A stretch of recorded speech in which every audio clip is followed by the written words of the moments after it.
pas de défense, parle-moi, je te vois. 3, 2, 1, action. Je m'appelle Marie Ronceret, j'ai bientôt 40 ans.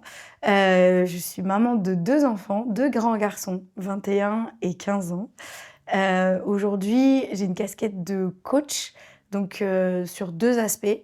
Coach sportive, préparatrice physique, je suis une ancienne sportive de haut niveau.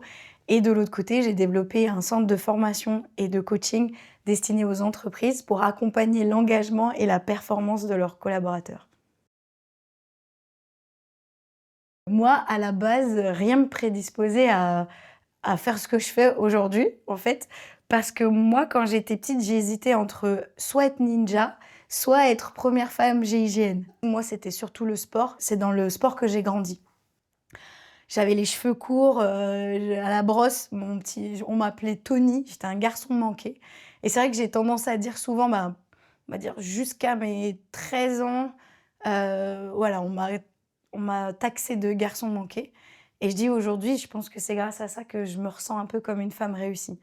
Du coup, je pense que tout ce parcours à travers le sport, donc moi j'ai fait de la boxe, j'étais championne de France de boxe anglaise, j'ai fait un sport-études ski. Ça a été très dur parce que j'habitais pas du tout à la montagne et du coup, j'ai dû m'intégrer dans un autre contexte où j'étais vraiment la plus nulle. Et toutes ces étapes-là, m'ont donné le goût d'apprendre et de progresser. Et pendant longtemps, j'ai cru que j'étais, fascinée par le sport et passionnée par le sport. Et en fait, j'ai découvert que j'étais plutôt, fascinée par la capacité de progresser, que ça soit chez moi ou chez les autres. Parce que dès que j'ai découvert, ou que j'ai compris quelque chose, j'ai eu envie de le retransmettre pour aider les autres à gagner du temps. J'ai eu un déclic, c'était en 2015 à Casablanca, après avoir, eu mon statut de maman, et cetera, bien accaparé, par, mes enfants en bas âge. J'ai rencontré une maman à la sortie de l'école qui m'a proposé d'aller, faire un jogging. Ça faisait 8 ans, alors que je faisais du sport quasiment tous les jours pendant toute, mon enfance, mon adolescence. J'ai arrêté du jour au lendemain et pendant 8 ans, j'ai rien fait.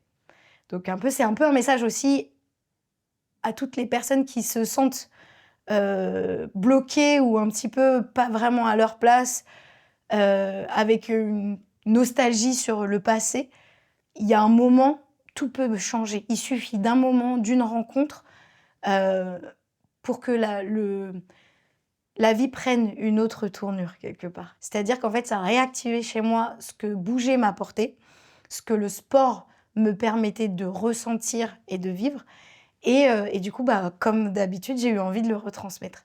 Donc à partir de ce moment-là, et ben, du coup, j'ai, fait une transition, c'est-à-dire je suis devenue coach sportive, j'ai passé les diplômes et j'ai monté ma première société de coaching à Casablanca, au Maroc. C'est pour ça que ma société s'appelle toujours Casafit, Casablanca Fitness. C'est un peu ma deuxième naissance. Je sais que ce qui m'a donné, aussi envie de faire tout ce ou ce qui m'a permis d'accomplir tout ce que j'ai accompli, c'est les autres. Et il y a des personnes que j'ai croisées sur mon chemin qui croyaient en moi plus fort que moi-même.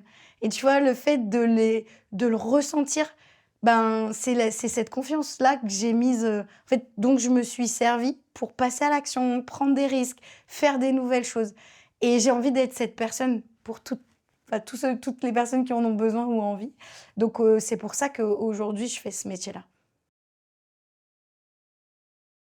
Une de mes forces, ou en tout cas une de mes qualités, je le fais pas exprès, mais c'est que j'ai beaucoup d'énergie et beaucoup d'enthousiasme.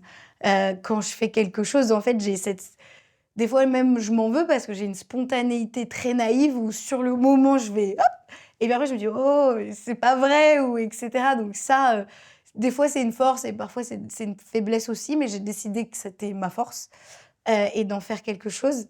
Hem Une deuxième force, et celle-là, j'ai appris à la cultiver, c'est, la résilience. C'est-à-dire que, le fait de ne pas se laisser le choix. En fait, j'ai éduqué, je pense, mon cerveau pour, trier, à chaque fois que j'ai envie de douter, à chaque fois que c'est difficile, Évidemment, je le ressens, mais je décide consciemment de le mettre de côté. J'ai une vision très claire de ce que j'ai envie de vivre et de ce que j'ai envie de ressentir. Ce qu'on vit, par exemple, avec Elide aussi, c'est être entouré de gens dynamiques, qui ont envie des mêmes choses, qui se mettent ensemble, qui créent un climat favorable d'évolution et de développement. C'est apporter aux autres ce dont ils ont besoin, c'est recevoir des autres, en fait, aussi. Donc cette création du système où tu agir et t'aimes donner, t'aimes faire et du coup, tu te sens utile et puis derrière, en fait, ce système, il te renvoie l'énergie dont tu as besoin pour continuer et tous ensemble, ben, on peut accomplir n'importe quoi. En fait, on peut tout faire. J'ai l'impression que le principal obstacle que j'ai rencontré, c'est moi-même et heu et tout ce que j'imaginais qu'il fallait être pour accéder ou pour réussir les choses que j'avais envie de réussir.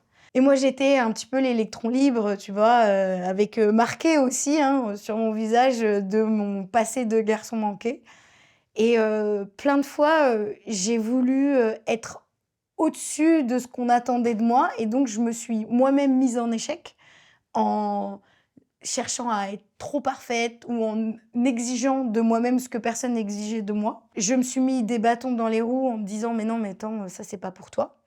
Donc j'ai pas fait l'action que j'aurais pu faire à ce moment-là en me disant: «De toute façon, c'est pas possible, c'est pas pour moi». Donc je pense que le principal obstacle que j'ai, rencontré, c'était moi-même. Le directeur technique du club des sports La Plagne, il s'appelait Norbert, il a cru en moi alors que j'étais très nulle. Il a quand même cru en moi et en fait, le fait d'avoir la confiance d'une personne comme ça, qui était directeur technique et il avait le choix entre, 30 autres filles et bah, en fait, je me suis pas laissé le choix. C'est-à-dire à partir du moment où il a placé sa confiance en moi, j'ai fait ce qu'il fallait faire pour, être au niveau. Moi, j'étais maman à 18 ans et du coup, j'ai fait énormément d'erreurs. Comme beaucoup de parents, je pense qu'on n'apprend pas à être parent. On essaie d'y aller et de faire du mieux qu'on peut et à la fois, on se bat aussi avec qui on est et peut-être toutes les choses qu'on n'a pas terminé de régler, avec nous-mêmes et nos enfants en pâtissent, régulièrement et si aujourd'hui je suis la femme que je suis, c'est en grande partie grâce à mon fils aîné et aussi mon deuxième. Parce que les 2 dans leur, style m'ont fait grandir sur plein d'aspects.